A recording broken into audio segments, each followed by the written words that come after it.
Hello students, the next chapter we shall start now is coordination compound.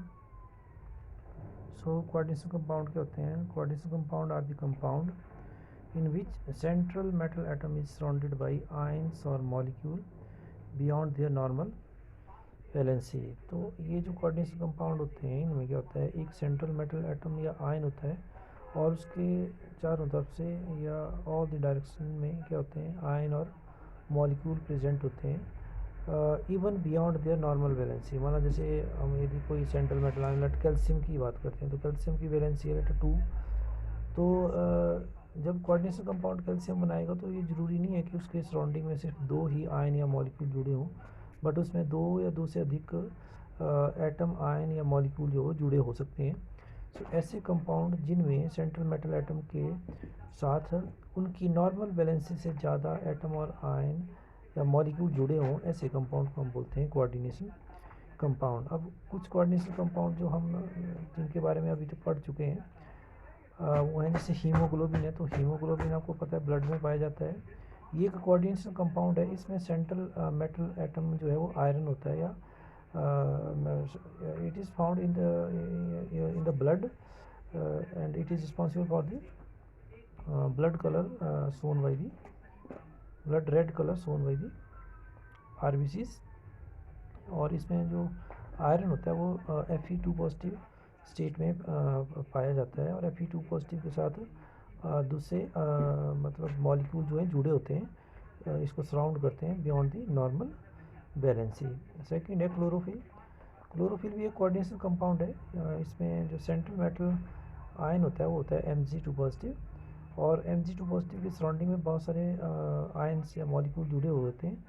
और ये chlorophyll जो है जैसे हमें पता है कि it is responsible for the green colour shown by the leaves of the plant. Next is vitamin B12। Vitamin B12 को हम साइनेकोबैलामिन भी बोलते हैं और ये कोऑर्डिनेशन कंपाउंड है किसका, कोबाल्ट 2 पॉजिटिव का।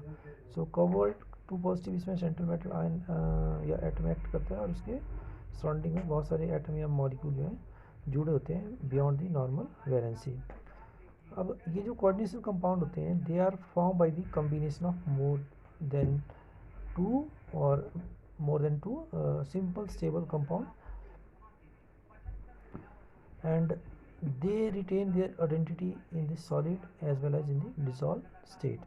So क्या होता है, जो कोऑर्डिनेशन कंपाउंड होते हैं इसमें मतलब हमारे पास क्या होता है, यदि आप इन कंपाउंड को एक्वस मीडियम में या सोल्यूशन में डालें तो क्या होता है, कुछ हद तक ये जो कोऑर्डिनेशन कंपाउंड है अपनी जो आइडेंटिटी होती है अनडिसोसिएटेड स्टेट में उसको ये रिटेन रखते हैं। हम इस चीज़ को डिस्कस करेंगे। जैसे कि आप यहाँ पे देख सकते हैं कि ये हमारे पास एक कोऑर्डिनेशन कंपाउंड है NiNH3 6Cl2 और ये 2 स्टेबल कंपाउंड से मिलकर बना हुआ है NiCl2 और 6 मॉलिक्यूल ऑफ अमोनिया। तो ये जो आपका कोऑर्डिनेशन कंपाउंड है यदि आप इसको एक्वस मीडियम में डालेंगे तो आपको 2 आयन इसमें मिलेंगे। एक आयन होगा NiNH3 6 2 पॉजिटिव और दूसरा आयन होगा Cl नेगेटिव। अब देखिए जब ये एक्वस स्टेट में चला गया तो जो कोऑर्डिनेशन कंपाउंड की आइडेंटिटी है वो रिटेन रह रही है। रिटेन कैसे रह रही है, क्योंकि हमें इन आयन से बिल्कुल क्लियरली पता लग रहा है कि ये जो NH3 है that is joined to the central metal atom in the coordination sphere in the coordination complex, और ये जो आपके Cl नेगेटिव आयन है they are present outside the coordination sphere as a counter ion. तो ये जो इस कोऑर्डिनेशन कंपाउंड की जो आइडेंटिटी थी कि कौन सा पार्ट जो है कंपाउंड का वो कोऑर्डिनेशन स्फीयर में सेंट्रल मेटल एटम के साथ डायरेक्टली जुड़ा है और कौन सा आयनिक बॉन्ड के फॉर्म में आपका कोऑर्डिनेशन कॉम्प्लेक्स के साथ या सेंट्रल मेटल आयन के साथ जुड़ा हुआ है, ये सारी चीज़ें हमें इन काउंटर आयन और ये जो कॉम्प्लेक्स आयन हमें मिल रहे हैं जब हमने इस कोऑर्डिनेशन कंपाउंड को डिसॉल्व किया, उससे हम ये पता कर सकते हैं कि जो हमारा ओरिजिनल कोऑर्डिनेशन कंपाउंड था उसमें कौन सा पार्ट जो था वो किससे जुड़ा हुआ है। तो ये जो कोऑर्डिनेशन कंपाउंड होते हैं ये अपनी आइडेंटिटी रिटेन रखते हैं even when they are dissolve in the aqueous और लिक्विड स्टेट। तो कोऑर्डिनेशन कंपाउंड देखिए क्या होता है, इनमें एक सेंट्रल मेटल एटम होता है और ये सराउंडेड होते हैं number of the positively charged ion और neutral molecule more than their normal valency. जैसे आप इस कोऑर्डिनेशन कंपाउंड को देख रहे हैं, यहाँ पे हमारे पास एक सेंट्रल मेटल आयन है निकल और ये इसके सराउंडिंग में हमारे पास 6 मॉलिक्यूल हैं जो न्यूट्रल हैं, वो कोऑर्डिनेशन कंपाउंड में कोऑर्डिनेट बॉन्ड से जुड़े हुए होंगे। ये जो NH3 मॉलिक्यूल हैं they are joined to the central metal ion through coordinate bond. और निकल की यहाँ पे 2 पॉजिटिव, मतलब जो वैलेंसी है वो 2 है, but you can see here the number of the molecule which are joining to the nickel 2 positive are more than 2। और इसमें एक क्या होता है, हमारे पास यहाँ पे काउंटर आयन भी होते हैं, और काउंटर आयन और इस सेंट्रल मेटल आयन के बीच में जो बॉन्ड है दे आर आयनिक बॉन्ड।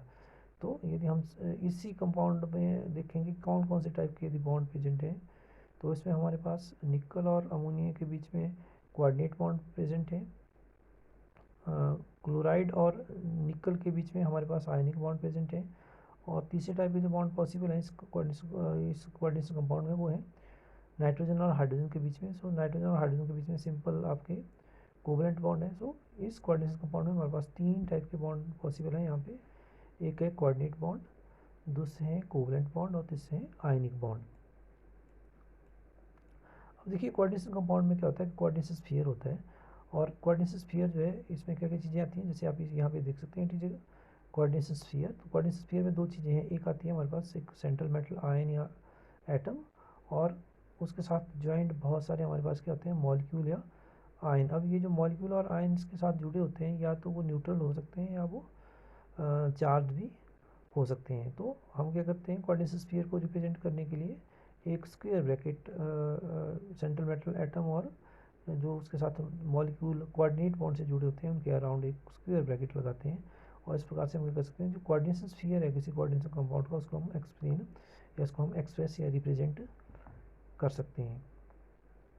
अब नेक्स्ट है जो हमारे पास जो कोऑर्डिनेशन स्फीयर हैं, ये बेसिकली 3 प्रकार के हो सकते हैं। एक होते हैं कैटायनिक कॉम्प्लेक्सेस, दूसरे होते हैं एनायनिक कॉम्प्लेक्सेस, और तीसरे होते हैं न्यूट्रल कॉम्प्लेक्सेस। तो कैटायनिक कॉम्प्लेक्सेस में क्या होगा, जो कोऑर्डिनेशन स्फीयर है उसके ऊपर पॉजिटिव चार्ज होगा, जैसे कि आप यहाँ पे देख सकते हैं। एनायनिक कॉम्प्लेक्सेस में क्या होगा, जो कोऑर्डिनेशन स्फीयर है उसमें बाहर जो है यहाँ पे नेगेटिव चार्ज होगा। और न्यूट्रल कॉम्प्लेक्सेस में जो कोऑर्डिनेशन स्फीयर है वहाँ पे कोई भी चार्ज प्रेजेंट नहीं होगा।